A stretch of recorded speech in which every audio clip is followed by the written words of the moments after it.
विनय सिंह आए हैं। हाँ जी भाई, विनय भाई। हाँ, आजाद जी, न्यूटन जी, अमित जी, नमस्कार नमस्कार आप लोगों को। और हाँ अभी नमस्कार, मैं नमस्कार बताइए भाई। भाई। आजाद जी, अभी मैं आपकी स्ट्रीम सुन रहा था, तो आपने वो जो आज कंट्रोवर्सी हुई है, हम्म। उस पे आपने कुछ बोला था, तो हम्म। उस पे बात कर सकते हैं क्या? कौन सी कंट्रोवर्सी? जो अमित शाह जी का जो स्टेटमेंट को तोड़ मरोड़ के पूरा ट्विस्ट करके जो उसका एडवर्टाइजमेंट करा जा रहा है। बताओ क्या बात करोगे? देखिए, उसमें अगर आपने पूरा स्टेटमेंट सुना हो, तो उन्होंने ये हम्म। बोला कि अंबेडकर, अंबेडकर, अंबेडकर कौन लोग कर रहे हैं? कांग्रेस। और कांग्रेस वो कांग्रेस है जो हमेशा अंबेडकर जी के खिलाफ रही। और 100 बार उन्होंने तो एनकरेज करा कि आप तो और 100 बार और नाम लो, लेकिन अंबेडकर जी की जो पॉलिसीज़ हैं उनको फॉलो तो करो। और उन्होंने एंड में ये बोला, ये अंबेडकर, अंबेडकर इसलिए कर रहे हैं कांग्रेस वाले, उन्होंने कांग्रेस वालों को बोला है पार्लियामेंट में, इसलिए कर रहे हैं क्योंकि अंबेडकर को सही में मानने वाले ज़्यादा आ गए हैं पार्लियामेंट में। क्योंकि आप जितने भी एमपीज़ और एमएलएज़ देखोगे, हमारे एसटी, एससी और ओबीसी समाज से सबसे ज़्यादा बीजेपी से हैं। अभी उड़ीसा में भी पटनायक जो ब्राह्मण हैं, उनको हटा के एक ट्राइबल जो हमारे हैं मोहन मांझी जी को बनाया उनने सीएम। तो अगर कोई एंटी दलित वाली बात होती तो फिर बीजेपी ऐसा क्यों करती? और सेकंडली, अगर आप खाली वर्ड्स को और सिंबल्स को एक पैमाना मानना चाहते हैं, तो अभी 2018 में अलीपुर में जब national memorial of Ambedkar ji का इनॉग्रेशन हुआ था, तो अंबेडकर जी के जो 5 साइट हैं, उसको तो पंचतीर्थ बोला था मोदी जी ने।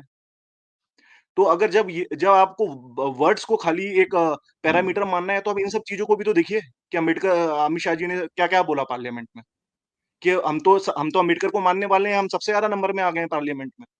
तो उस बात को आप कैसे इग्नोर कर सकते हो? और एक स्टेटमेंट जो कांग्रेस के ऊपर टॉन्ट मारा था कि आप अम्बेडकर, अम्बेडकर खाली ऐसे हॉलो स्लोगन्स की तरह बोलते हो, तो उस बात को आप पलट के क्यों इसको दर्शाने की कोशिश कर रहे हैं? अच्छा, कहाँ से पता किया आपने? अमित शाह जी जो है वो संघ के प्रचारक रहे हैं।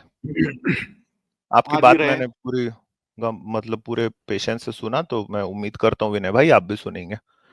जी। तो चलिए देखते हैं दोस्तों कि अमित शाह जी के मुंह से ये बातें क्यों सही नहीं लगती। ये घड़ियाली आंसू हैं।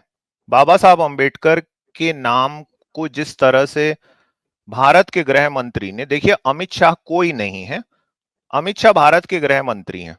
भारत के गृह मंत्री का जो ऑफिस है वो एक रिस्पेक्ट कमांड करता है। मुझे नहीं लगता है कि संसद में खड़े होके एक ऐसी संस्था से ताल्लुक रखने वाले व्यक्ति, खुद अमित शाह, जिन्होंने हमेशा बाबा साहब अंबेडकर के बारे में, आरएसएस ने हमेशा ही जो जहर है वो उगला है। अमित शाह जो है वो बार बार सावरकर को बहुत ही बड़ा बताते हैं। हम थोड़ा सा इतिहास के आईने में तथ्यों को थोड़ा जान के देखते हैं कि हकीकत क्या है। और ये अमित शाह जैसे व्यक्ति को, जो कि खुद आरएसएस के प्रचारक हैं, वो क्यों नहीं शोभा देता। और संविधान पे बात करने वाले, मुझे ऐसा लगता है कि भारतीय जनता पार्टी और आरएसएस के लोग सबसे आखिरी में होने चाहिए, क्योंकि इन्होंने भारत के संविधान को कभी भी अपना नहीं माना। तो देखिए दोस्तों, विनायक दामोदर सावरकर की किताब है विमेन इन मनुस्मृति, सावरकर समग्र में ये छपी हुई है। उसके पेज नंबर 416 में सावरकर जो है ये कहते हैं कि भारत के नए संविधान की सबसे बुरी बात यह है कि इसमें कुछ भी भारतीय नहीं है। मनुस्मृति वो शास्त्र है जो हमारे हिंदू राष्ट्र के लिए वेदों के बाद सबसे अधिक पूजनीय है, और जो प्राचीन काल से ही हमारी संस्कृति, रीति रिवाज, विचार और व्यवहार का आधार बन गया है। सदियों से इस पुस्तक ने हमारी राष्ट्र की आध्यात्मिक और दैवीय यात्रा को संहिताबद्ध किया है। आज भी करोड़ों हिंदू अपने जीवन और व्यवहार में जिन नियमों का पालन करते हैं वे मनुस्मृति पर आधारित हैं। आज मनुस्मृति हिंदू कानून है। ये कहने वाले हैं, ये लिखने वाले हैं विनायक दामोदर सावरकर अपनी किताब विमेन इन मनुस्मृति, जो कि सावरकर समग्र में आज भी उपलब्ध है, पेज नंबर 416 में। तो अमित शाह जो हैं, आपने अक्सर उनके खुद की बैठक में उनकी फोटो देखी होगी कि पीछे विनायक दामोदर सावरकर जो हैं उनकी फोटो वो लगा के रखे हैं। अमित शाह ने जब गृह मंत्री के तौर पे ओथ लिया था ऑफिस का, तब उन्होंने संविधान की शपथ ली थी।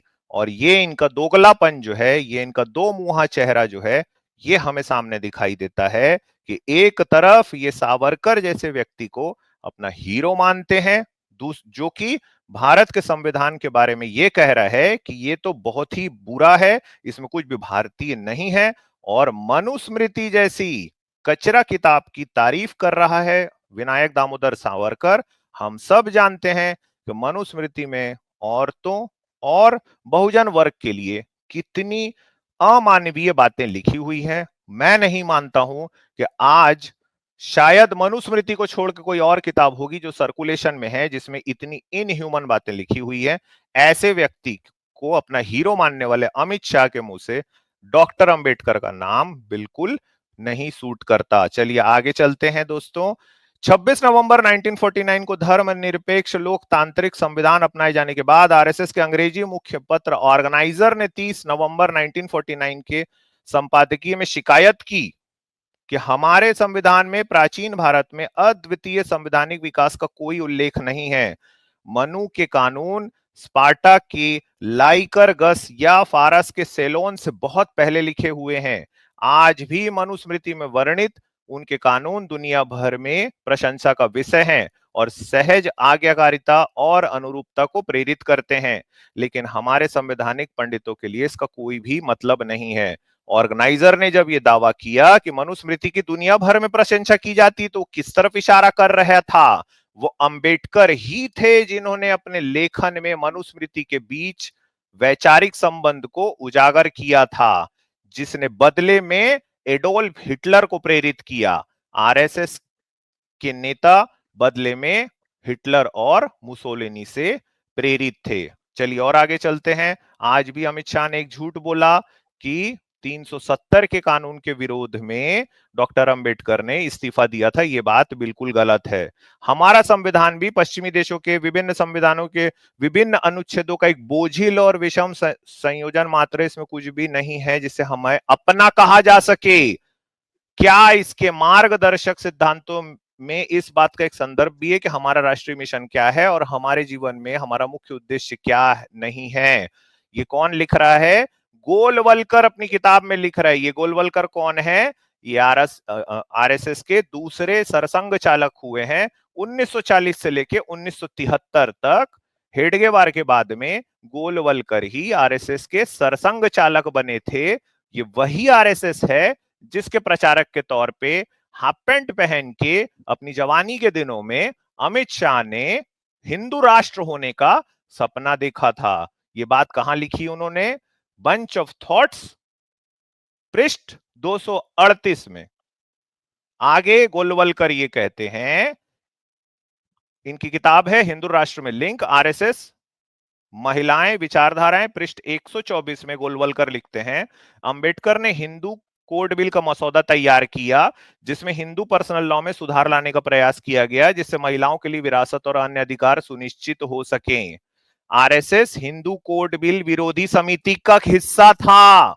ये एक बहुत ही जरूरी बात है। अभी कुछ दिनों पहले नरेंद्र मोदी जी ने, शायद 1 साल पहले ही नरेंद्र मोदी ने महिला आरक्षण बिल को लाते समय अपने आप को देश का सबसे बड़ा महिला समर्थक कहा था, लेकिन नरेंद्र मोदी खुद जिस ऑर्गेनाइजेशन को बिलोंग करते हैं, गोलवलकर खुद लिख रहे हैं कि आरएसएस हिंदू कोड बिल विरोधी समिति का हिस्सा था। इसे किसने पेश किया था? डॉक्टर अंबेडकर ने। ये गोलवलकर खुद ही कह रहा है। 11 दिसंबर 1949 को आरएसएस ने दिल्ली के रामलीला मैदान में एक सार्वजनिक बैठक आयोजित की जहां एक के बाद एक वक्ताओं ने बिल की निंदा की। एक वक्ता ने इसे हिंदू समाज पर परमाणु बम कहा। अगले दिन आरएसएस कार्यकर्ताओं के एक समूह ने पार्लियामेंट भवन की ओर मार्च किया और हिंदू कोड बिल मुर्दाबाद के नारे लगाए। प्रदर्शनकारियों ने प्रधानमंत्री और डॉक्टर अंबेडकर के पुतले जलाए। किस दिन? 11 दिसंबर 1949 के दिन आरएसएस ने दिल्ली के रामलीला मैदान में एक सभा आयोजित की जहां पे हिंदू कोड बिल का विरोध किया गया, इसे हिंदू समाज पे परमाणु बम कहा गया, और उसके बाद पार्लियामेंट तक इन लोगों ने मार्च किया और जवाहरलाल नेहरू और डॉक्टर अंबेडकर के इन लोगों ने पुतले जलाए। किसने किया?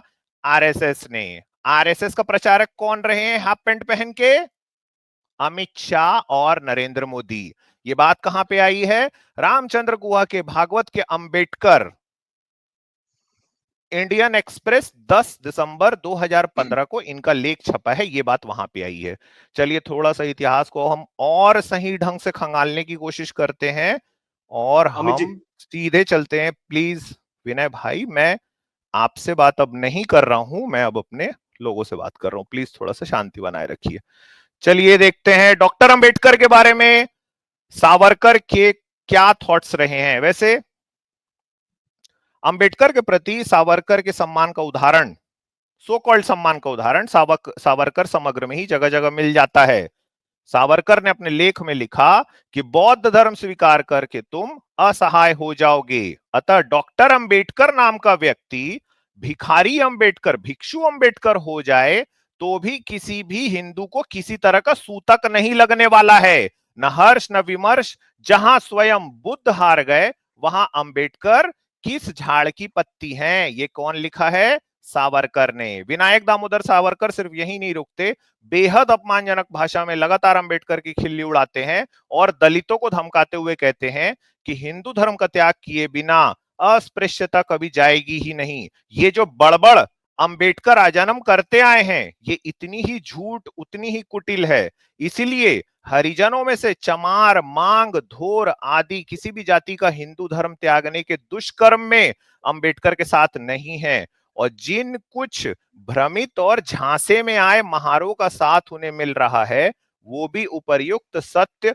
पक्केपन से उनके सामने रखने पर ढहे बिना नहीं रहेगा। ये हमारे महार बंधु अच्छी तरीके से जान लें कि अगर वो हिंदू रहते हैं तभी उनकी अस्पृश्यता आसानी से नष्ट होगी और उन्हें अपने हिंदू बंधुओं की सहन शक्ति से विमुख होकर नहीं रहना पड़ेगा।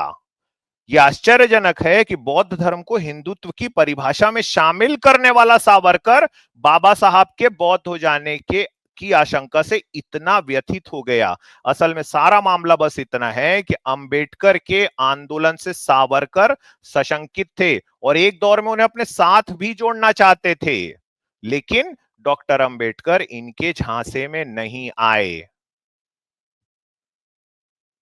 तो भाई दूसरी बात यह है, इसमें गलती अमित शाह की नहीं है, आजाद, मैं ये मानता हूं, क्योंकि वो जिस स्कूल में पढ़ा हुआ है उसी स्कूल में उस स्कूल में जो उसे सिखाया गया है उसी को वो बोल रहा है। इसमें गलती अमित शाह की नहीं है। इसमें गलती दरअसल उन SC ST सांसदों की है जो भाजपा के हैं। मुझे लगता है उन्हें अपने अंदर में थोड़ा झांकना चाहिए और उन्हें तुरंत ही भाजपा से इस्तीफा दे देना चाहिए। किसी भी तरीके से अमित शाह जैसे लोग जो हैं, इनकी कोई औकात नहीं है कि वो डॉक्टर अंबेडकर के बारे में इस तरह की बात कर सके। उन्होंने ये कहा कि इतना नाम लेने से 7 जन्मों का स्वर्ग मिल जाता, यानी ये वो हिंदू धर्म के लोग सिखा रहे हैं जिन्होंने दरअसल अपने ही हिंदू धर्म में रहने वाले भाइयों के, बहनों के जो बहुजन वर्ग है उनको जीते जी नरक दिखाया है, नरक। और अब कह रहे हो कि भगवान का नाम ले लेते इतना तो स्वर्ग मिल जाता। भाई इस दुनिया में तुम उनको नरक दिखा रहे हो यार। आज भी घोड़ी चढ़ने पे दलित भाई हमारा मारा जाता है। अंग्रेज आके कानून बनाया है तो सती प्रथा बंद हुई है, नहीं तो हमारे यहाँ औरतों को जिंदा जलाया जा रहा था। बिल्कुल बिल्कुल अमित सर, बहुत सही कहा। ये जो सच्चाई है इनसे भागना नहीं चाहिए। बस एक सेकंड आजाद, मैं कंप्लीट कर रहा हूं। ये जो सच्चाई है इनसे भागना नहीं चाहिए। और मुझे लगता है कि चिराग पासवान जैसे जो लोग हैं जो कि इनका साथ देते हैं, और भाजपा में जो भी SC ST वर्ग के मेंबर ऑफ पार्लियामेंट है उनको तुरंत बीजेपी से इस्तीफा दे देना चाहिए, क्योंकि अमित शाह के इस बयान से दरअसल उस आदमी के अंदर का जो जहर है वो सामने आ गया। देखिए कौन सी बात कब कैसे कही जाती है, ये सलीका हो तो हर बात सुनी जाती है। क्या सलीके से उसने बोला है भाई। देखो उसकी जो सवर्ण मानसिकता थी ना, वो वहां पे एकदम झलक के बाहर आई। ये क्या अम्बेडकर अम्बेडकर अम्बेडकर करते रहते हो, बोला 7 बार बोल दिया उसने। ये क्या अम्बेडकर अम्बेडकर अम्बेडकर करते रहते, भगवान का नाम लेते स्वर्ग मिल जाता। अरे भाई तुम्हारे स्वर्ग नहीं चाहिए भाई, इस दुनिया में बहुजन वर्ग को रोटी कपड़ा मकान चाहिए, यही दिला दो यार, इतना ही कर दो। स्वर्ग नहीं चाहिए। यहाँ पे यहीं पे मेरी दलित बहनों के साथ में दुष्कर्म ना हो, उन्हें इंसान जैसे जीने का अधिकार मिले, ये चाहिए, ये वाली चीज चाहिए। स्वर्ग नर्क क्या उखाड़ लेंगे हम। जी आजाद। आजाद जी मैं बोल लूं थोड़ा। जी बिल्कुल। अच्छा विनय भाई, दूसरी बात मैं ये चीज कंप्लीट कर लूं। आपने जो कहा ना, अमित सर ने बिल्कुल देखो असलियत ही बता दी, पूरा इतिहास ही खंगाल के बता दिया। ठीक है। और आज का जो भाषण है ना, वो बहुत ही अच्छे तरीके से अमित सर ने कंक्लूड कर दिया है और बता भी दिया है कि भाई देखो इनकी मानसिकता क्या है। और आप जो कह रहे थे कि भाई लोगों को मतलब ये ना कि समझ नहीं आया, उन्होंने तो ये कहा वो कहा। अक्सर लोगों ने, बहुत सारे लोगों ने ये चीज कही है इस चीज को लेकर कि जो अमित शाह ने भाषण दिया है ना, उसमें गलत क्या है, लोगों को समझ नहीं आ रहा है इसलिए। मतलब देखो, अब कुछ लोग यही फैला रहे हैं कि भाई उसमें कुछ गलत नहीं था, लेकिन असल में बात ये है कि ये भले उन्होंने दूसरी पार्टियों को नसीहत दी हो, ठीक है, या वो कुछ भी कह रहे हो, लेकिन असल में यहाँ पर उन्होंने जो कहा ना कि अभी एक फैशन बन गया है अंबेडकर अंबेडकर अंबेडकर, कई बार उन्होंने बोला ये, इतना कि अगर इतना ईश्वर का नाम लेते तो 7 जन्मों तक स्वर्ग मिलता। मतलब इस वक्तव्य को देखिएगा ना, बाबा साहेब को कंपेयर किया जा रहा है किससे, कि अगर ईश्वर का नाम लेते तो 7 जन्मों तक।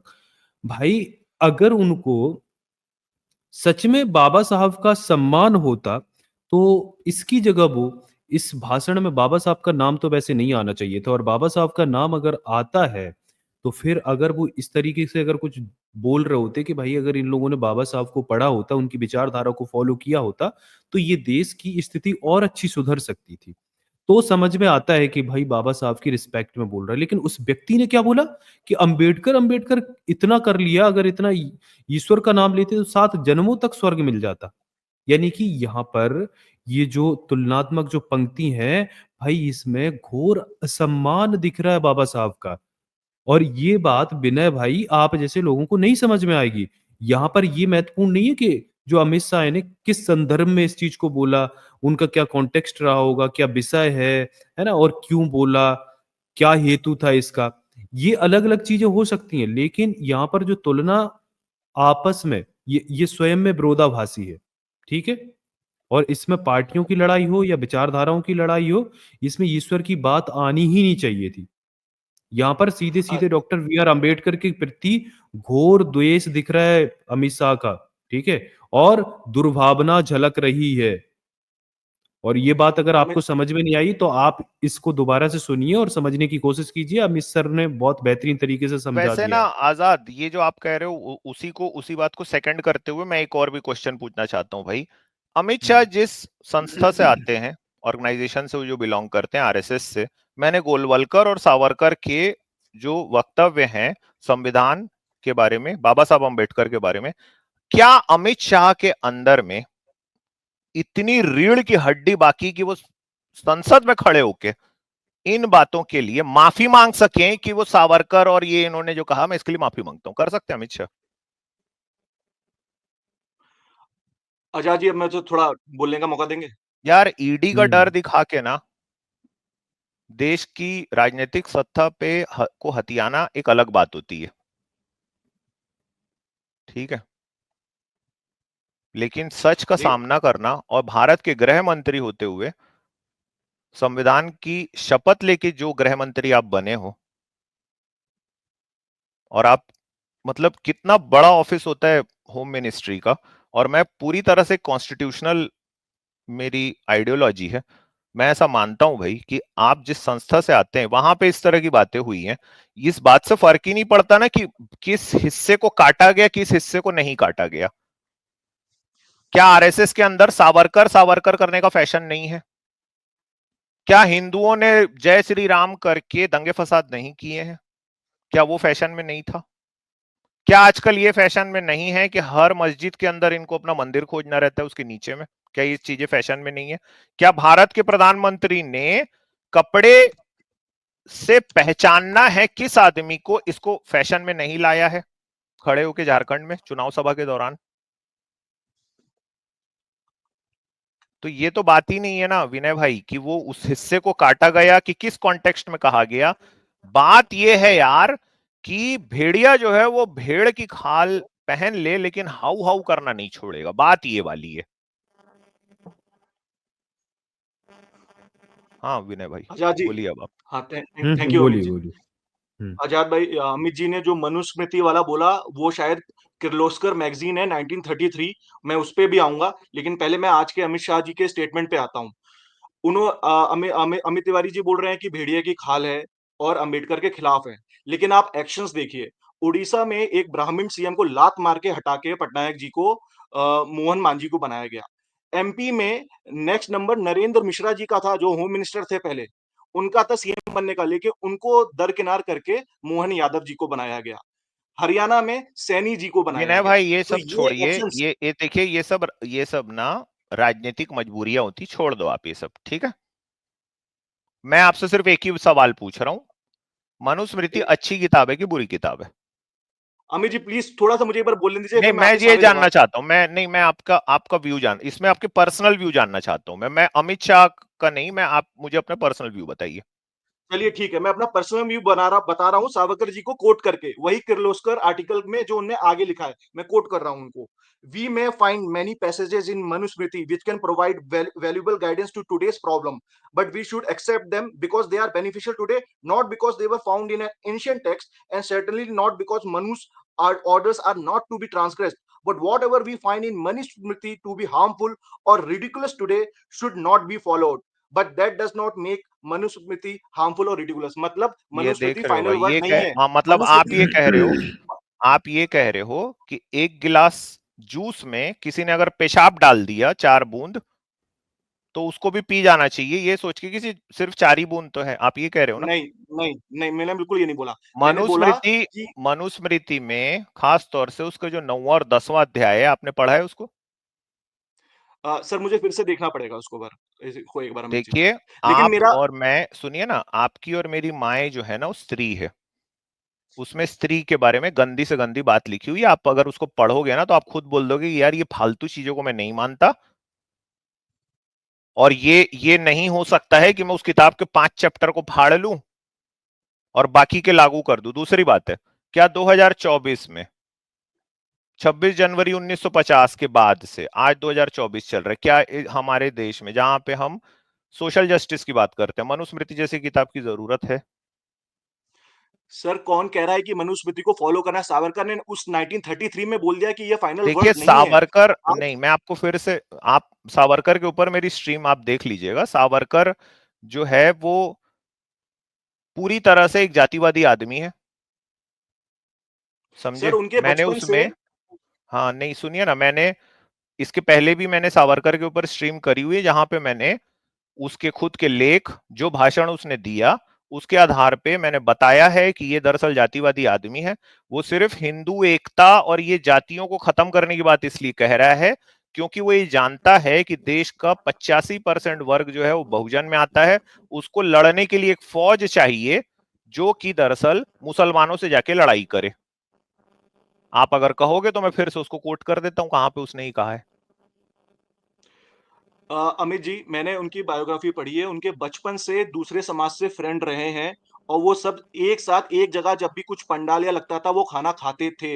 ये स्पेशल वहाँ की रिक्वायरमेंट थी, ये मैं आपको कोट दिखा सकता हूँ, उनकी जो चलिए मैं आपको ऑटोबायोग्राफी है। दिखा देता हूं यार, मैं कोई भी बात को बिना रेफरेंस के करता ही नहीं हूँ, क्योंकि सावरकर का जो पूरा जो एक स्थापित करने की कोशिश की जा रही है ना कि ये सावरकर जो हैं ये तो बड़े एंटी कास्ट थे, तो चलिए देख लेते हैं भाई।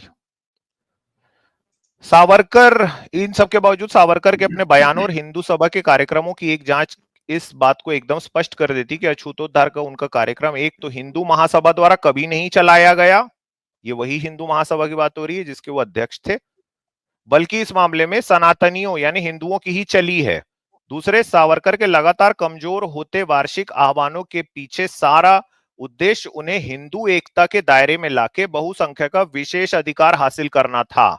1940 में हिंदू महासभा के वार्षिक अधिवेशन में सावरकर तत्काल व्यवहार के लिए कार्यक्रम सुझाते हुए कार्यकर्ताओं को सलाह देते हैं कि आगामी जनगणना के समय, इसको समझने की कोशिश कीजिएगा ना, कि आगामी जनगणना के समय हिंदुओं की जनसंख्या उचित प्रकार से लिखवाने के लिए पूरे हिंदुस्तान में आंदोलन न करना तथा संदक, गोंड, सिंघल जैसे मूल हिंदू लोगों की जनगणना के समय स्वतंत्र या पहाड़ी टोलियों के रूप में समावेश न करते हुए हिंदुओं के ही रूप में उनका समावेश करना, और इस संबंध में हम लोगों का प्रमुख उद्देश्य जिस तरह से हासिल हो सकेगा वही सब बातें करना।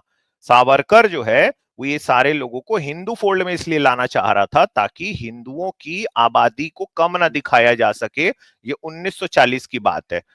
ये प्रमुख उद्देश्य कांग्रेस को प्रतिस्थापित कर सत्ता हासिल करना था, और उस सत्ता में इन आदिवासियों की भागीदारी की कोई संभावना नहीं थी। अपने लक्ष्य को और स्पष्ट करते हुए 1942 के कानपुर अधिवेशन में सावरकर कहते हैं, याद रखिए अस्पृश्यता की समाप्ति का कार्यभार जितना आसान है उतना ही ये हिंदू एकीकरण को मजबूत करने वाला है।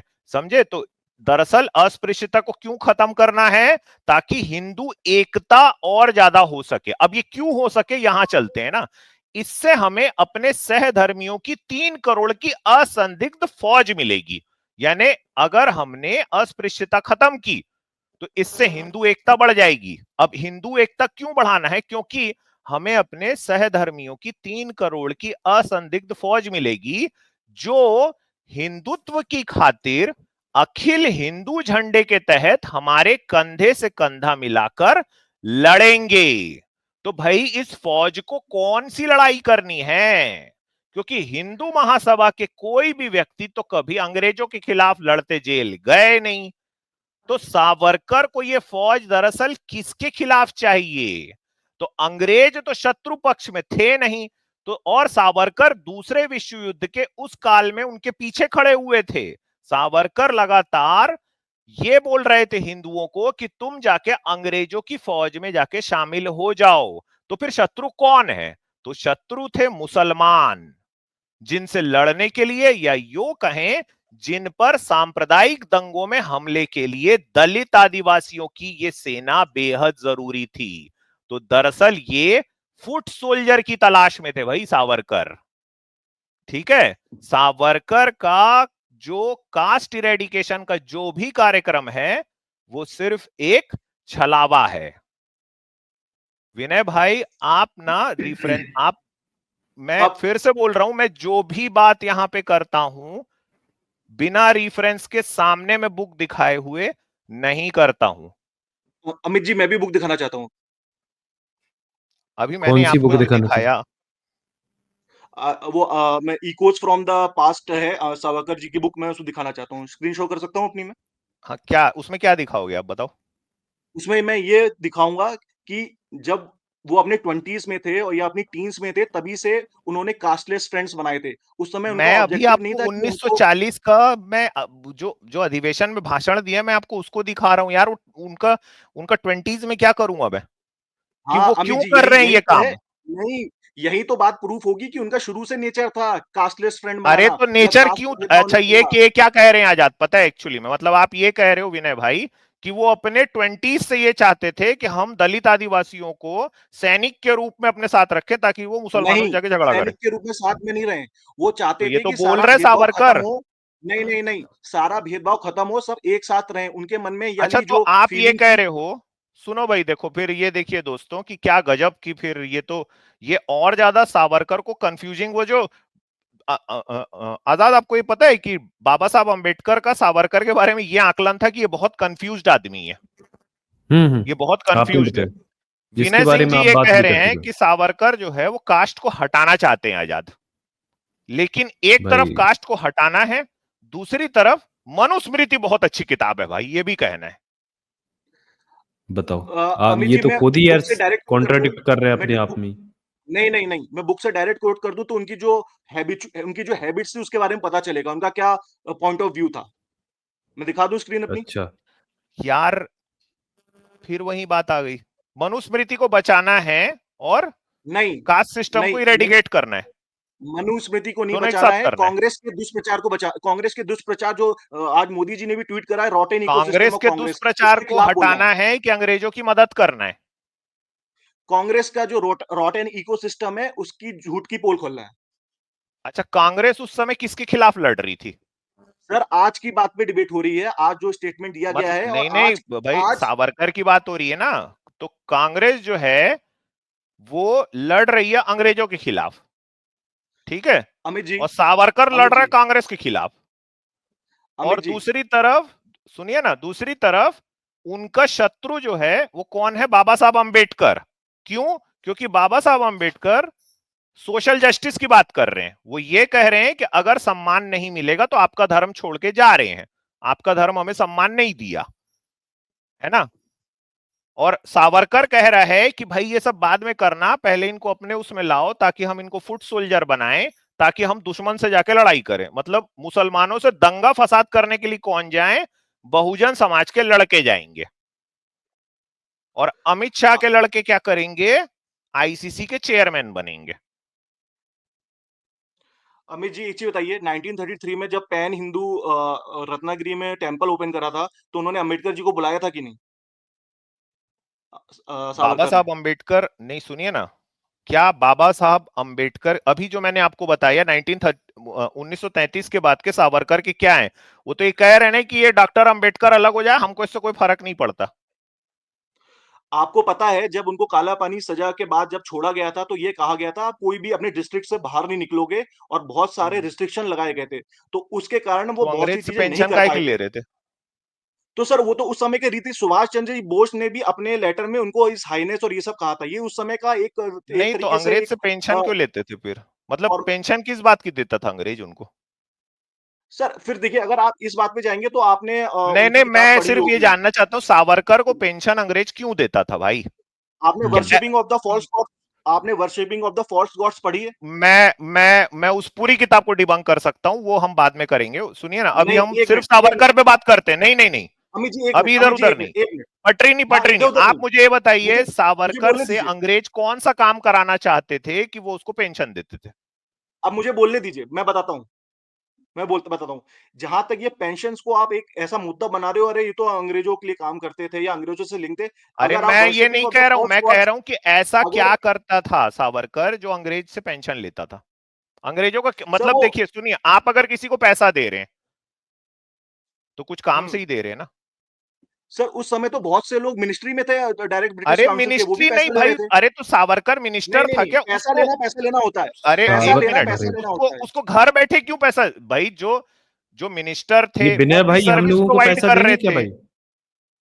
जी, ये विनय भाई हम लोगों को पैसे दोगे क्या? घर सर, बैठे क्यों पैसा? घर ये बैठे बात क्यों? कैसे हुई? हाँ, घर बैठे कोई पैसा दोगे आप क्या हमें, बिना किसी पर्पस के? नहीं, अगर पैसा किसी से मिल रहा है, तो अगर उस पैसे को आप गलत मान रहे हो, तो या हर फॉर्म में उसका कॉन्टेक्स्ट ना दो नहीं फिर तो आप। भाई बहुत वही सारे तो कह रहा हूँ मिनिस्टर्स कि ब्रिटिश आप काउंसिल बिना में किसी पैसे ले पर्पस रहे के थे। हम लोगों को पैसे नहीं मोतीलाल दे नेहरू सकते। लॉयर थे। नहीं, नहीं भाई सर, आप अगर बिना, देखिए, डबल अरे हर स्टैंडर्ड किसी नहीं का बिना है। काम पर्पस के होता है ना पैसा भाई। क्यों मिलता था? क्यों देगा भाई कोई पैसा बिना काम के? यही तो पूछ रहे हैं मिस्टर, सिंपल सी बात समझ में नहीं आ रही आपको? क्यों भाई? पैसा अगर मिलना गलत है, तो फिर वो किसी भी कॉन्टेक्स्ट में मिलना गलत है। बिना काम के क्यों? मतलब मैं पूछ रहा हूँ बिना अंग्रेज काम की के? क्या मतलब अंग्रेजों का क्या काम करते थे? I will have to look into that matter. अरे देखिए अमित जी, देखिए उन्होंने अच्छा, गाय खाते हो क्या आप? गाय? मैं बाय चॉइस वेजिटेरियन। और जो लोग गाय खाते हो कैसे होते हैं? खाने दो। नहीं, अच्छे होते हैं कि बुरे इंडियन होते हैं? इंडियन कॉन्स्टिट्यूशन के डायरेक्टिव प्रिंसिपल में तो गाय को बचाना है, लेकिन अगर वो फिर भी खाना चाहते हैं तो खाओ। तो ये बात आप अपने हिंदुओं को क्यों नहीं बताते कि सावरकर तो बोलता था भाई खाओ? हम्म देखिए, है? मेरा मेन मुद्दा, तो फिर देखिए नहीं क्यों मैंने, मार देते हैं यार फिर आपके? मतलब वो तो जो गौ सेवक घूम रहे हैं। देखिए अभी हम लोग डिरेल हो रहे हैं टॉपिक से। मेरा टॉपिक था, अमित शाह जी ने कुछ गलत नहीं कहा है, और आप भी नहीं बता पाए उन्होंने क्या गलत कहा है। आपने खाली पास्ट यार को आप कोट करा बात है ही कि नहीं अरे समझ ये रहे हो, ऐसे मैं ये कह रहा हूं कि अमित शाह जो है वो मतलब जो सावरकर को मानने वाला व्यक्ति है वो बाबा साहब अंबेडकर के विषय में इस तरह से अपमानजनक तरीके से कैसे बात कर रहा है?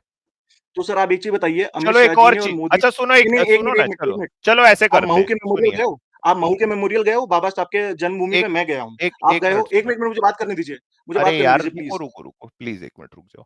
चलो इन्होंने कहा कि भाई सावरकर को ये तो बता ही नहीं पा रहे हैं कि वो पेंशन का पैसा क्यों देते थे अंग्रेज, एक और तथ्य को सामने लाते हैं ना आजाद। आज ये पूरा बिल्कुल सावरकर की ही चड्डी खुल जाएगी भाई। क्या सावरकर सीआईए के लिए काम करते थे क्या? आजादी वाली बात पता है? नहीं पता सर मुझे भाई, 1980s में हाँ, बताइए। बहुत सारी बुक एक लिखी हैं मिनट और उनको। भाई, मेरे विनय भाई प्लीज, लोगों के सामने पूरी बात आने देते हैं ना। Okay okay okay. हाल ही में डीक्लासिफाइड हुए कुछ सीआईए फाइल्स खंगालते हुए उनमें सावरकर का नाम मिला है। 27 जून 1961 की फाइल संख्या SR/2 B61-292 एक सीआईए एजेंट रॉबर्ट टी गोफोर्थ की सीआईए की किसी दूसरे अधिकारी के साथ बैठक की रिपोर्ट है। रिपोर्ट में गोफोर्थ, ये गोफोर्थ कौन है? सीआईए का एक एजेंट है, अपने विभिन्न संपर्कों की जानकारी दे रहा है। वो अपने सोर्सेस के बारे में बता रहा है किसी दूसरे अधिकारी को, जिसको ये पूरी तरीके से, ये जो मीटिंग है इसके नोट्स बने हैं, ये पहले क्लासिफाइड थे, अब ये डिक्लासिफाई हुए हैं। ये मीटिंग किस दिन हुई? 27 जून 1961 के दिन हुई है। इसमें क्या लिखा है देखिए।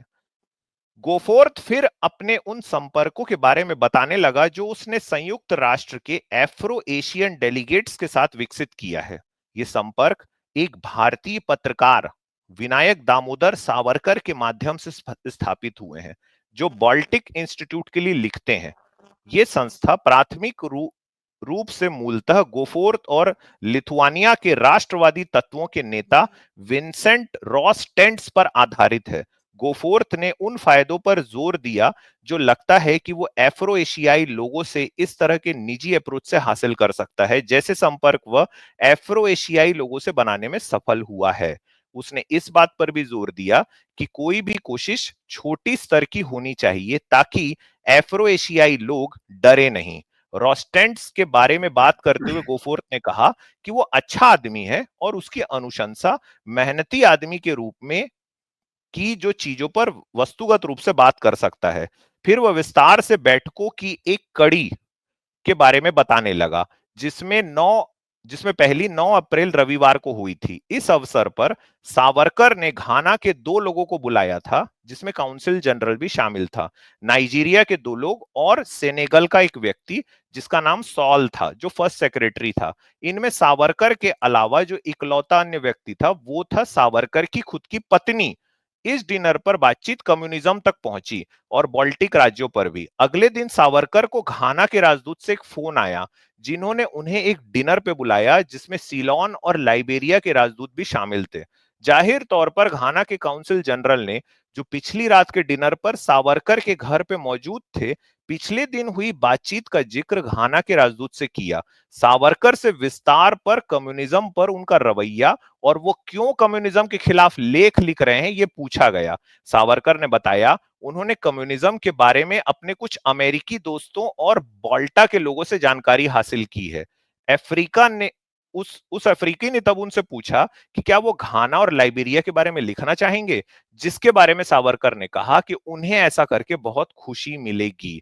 और फिर उसके बाद सावरकर जो है ये लगातार कम्युनिज्म के खिलाफ किसी सीआईए एजेंट के कहने पर अफ्रीकन कंट्रीज में छपने वाले जो अखबार हैं उसमें लेख उन्होंने लिखना चालू किया। और इसके लिए सावरकर जो है वो बकायदा पैसे भी लेने लगे भाई, पैसे लेने लगे तकरीबन $65। ये देखिए, सावरकर पूना में केसरी नामक हिंदू अखबार का संवाददाता है, उसके साथ वो बाल्टिक संस्थान के लिए काम करते हैं और आमतौर पर वो हर हफ्ते कम्युनिज्म के किसी पहलू को छूते हुए एक लेख लिखते हैं। ये लेख फिर अफ्रीका और एशिया के 168 अलग अलग प्रकाशनों में भेजा जाता है। गोफोर्थ ने बताया, ये गोफोर्थ कौन है ध्यान में रखिएगा दोस्तों, ये एक सीआईए एजेंट है ना। गोफोर्थ ने बताया कि आमतौर पर इन प्रकाशनों से 5 से 3 क्लिपिंग हर महीने आती है जिसमें वो लेख पर बात होती है। उसने जोड़ा कि हालांकि इसमें और भी जगह शामिल नहीं है जहां इस लेख का उपयोग किया जाता है, क्योंकि अक्सर ये कई संपादकीय और फीचर लेखों के लिए आधार का काम करता है, जिसमें सावरकर को श्रेय नहीं दिया जाता। गोफोर्थ ने जोड़ा कि बाल्टिक संस्थान एक फ्री यूरोप प्रोजेक्ट है जो कि जल्दी बंद होने वाला है। उसने ये बताया कि वर्तमान में इसके लिए सबसे बड़ा खर्च जो हम कर रहे हैं वो है हर हफ्ते जो सावरकर लेख लिखते हैं, इसके लिए उन्हें पर वीक, प्रति सप्ताह $75 दिया जाता है। किसके द्वारा? गोफोर्थ के द्वारा। गोफोर्थ कौन है? CIA agent. यार ये सावरकर के सीआईए के लिए काम कर रहे थे, उनके कहने पे लेख लिख रहे थे। अब मैं आंसर दूं? हाँ प्लीज मुझे अनइंटरप्रेटेड बोलने दीजिएगा, सिर्फ 1 मिनट। पहली बात, सावरकर के जो रोल मॉडल थे वो शायद जियुसेपी मजीनी थे, है ना? तो उनका सीक्रेट सोसाइटीज में सीक्रेट सोसाइटीज की मदद से अपना ऑब्जेक्टिव को पहुंचना, वो उनका शुरू से उनका एक वर्किंग प्रोसेस था, राइट? तो इसलिए वो एक बार लेनिन से भी मिले थे और मेरे पास सारे रेफरेंस हैं, आप चाहो तो मैं अभी दिखाता हूँ आपको। भाई, पेज मैं बाय आपसे पेज। पूछ रहा हूँ, एक सीआईए मिनट, एक मिनट। एजेंट के कहने पे ये सावरकर लेख क्यों लिख के उनको दे रहे थे जो सीआईए आगे चल के प्रकाशित करवा रही थी? 1 मिनट, 1 मिनट, 1 मिनट। उस समय के वर्ल्ड $75 में हर हफ्ते लेके। 1 मिनट अमित जी। मुझे इस बारे मैटर पे एक बार मुझे ढंग से देखना पड़ेगा। लेकिन मैं आपको उनकी वर्किंग मॉडस ऑपरेंडी बता रहा हूँ। वो शुरू से जियुसेपी मजीनी का जो मॉडल था, उसको फॉलो करते थे। उन्होंने ब्रिटेन में भी जाके मैं बहुत फिर सारे ऐसे आपसे आप लोगों से कहीं चले नेटवर्क। गए भाई। मैं नहीं, मैं नहीं, 1 मिनट, उनकी 1 मिनट। महानता के बारे में नहीं पूछ रहा हूं, मैं ये पूछ रहा हूं कि नहीं, आपने ऐसा सीआईए। क्या था सावरकर को पैसे की जरूरत जो $75 पर वीक लेके सीआईए के एजेंट को कम्युनिज्म के खिलाफ लेख देते थे, जो 168 अलग अलग पब्लिकेशंस में छपवाता था वो सीआईए एजेंट। अच्छा, ठीक है। कम्युनिज्म के हाँ, खिलाफ लिखते थे, तो इसमें गलत क्या है? तो पैसा क्यों लेते थे सीआईए से? तो कम्युनिज्म के खिलाफ तो सीआईए अगर पैसा दे रहा है, तो नहीं, कम्युनिज्म के नहीं, खिलाफ ही लिख रहा कम्युनिज्म है ना? खिलाफ लिखना इसके खिलाफ चाहिए क्यों ना लिख रहा भाई। है? नहीं, सीआईए से पैसा क्यों लेते थे, ये पूछ रहा हूँ। नहीं, उस समय और देखिए इसकी और और निटी-ग्रिटी। और 1 सुनो मिनट, ना, 1 मिनट, नहीं नहीं 1 नहीं, मिनट, सुनो ना, 1 और मिनट। सीआईए उनके लेखों को छपवाती क्यों थी? हाँ, 1 मिनट, क्योंकि 1 मिनट, क्योंकि इसकी निटीज़-ग्रिटीज़ क्या है वो मुझे एक बार देखनी पड़ेगी, लेकिन अगर कम्युनिज़्म के खिलाफ लिख रहे हैं तो किसी का क्या जा रहा है? कम्युनिज्म के खिलाफ लिखना चाहिए ना, मैं वो थोड़ी ना बोल रहा हूँ, लेकिन सीआईए से पैसा लेके क्यों लिखते थे? सर अम्बेडकर जी भी कम्युनिज़्म को कई बार क्रिटिसाइज़ कर चुके हैं। अरे मैं, आप समझ ही नहीं रहे हो बात को। सीआईए से पैसा लेके सावरकर क्यों कम्युनिज्म के खिलाफ लिखते थे, ये पूछ रहा हूं मैं। तो एक अच्छा चीज़ चलो, बताइए, अगर ऐसा इस चीज़।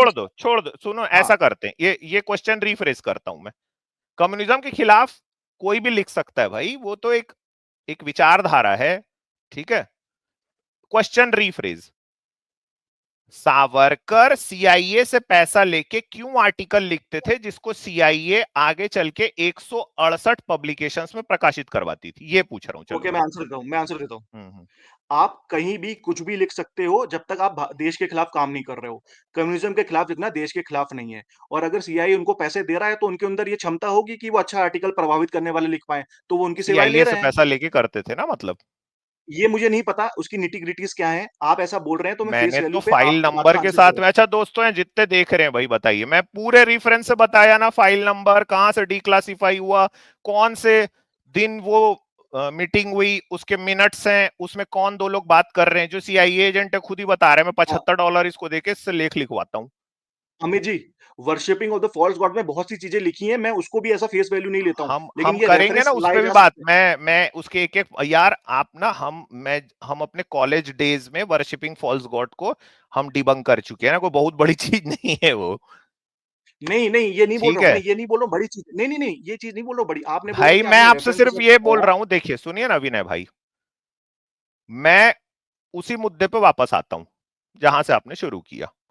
अमित शाह का 11 सेकंड का क्लिप काट के डालना नहीं डालना मेरे लिए महत्वपूर्ण नहीं है। महत्वपूर्ण ये है कि वो सावरकर जो पहले अंग्रेजों से पेंशन लेता था, फिर सीआईए से पैसे लेके उसने लेख लिखे, वो सावरकर जो भारत के संविधान को पूरी तरह से मानता भी नहीं था, मनुस्मृति को बहुत बड़ी चीज मानता था, उसका पूरा काम ये था कि हिंदू मुस्लिम लड़ाई झगड़ा करते रहो। 1940 के अधिवेशन में, 1937 के अधिवेशन में, अहमदाबाद के हिंदू महासभा के अधिवेशन में उस सावरकर ने इस देश के विभाजन की बात करी है।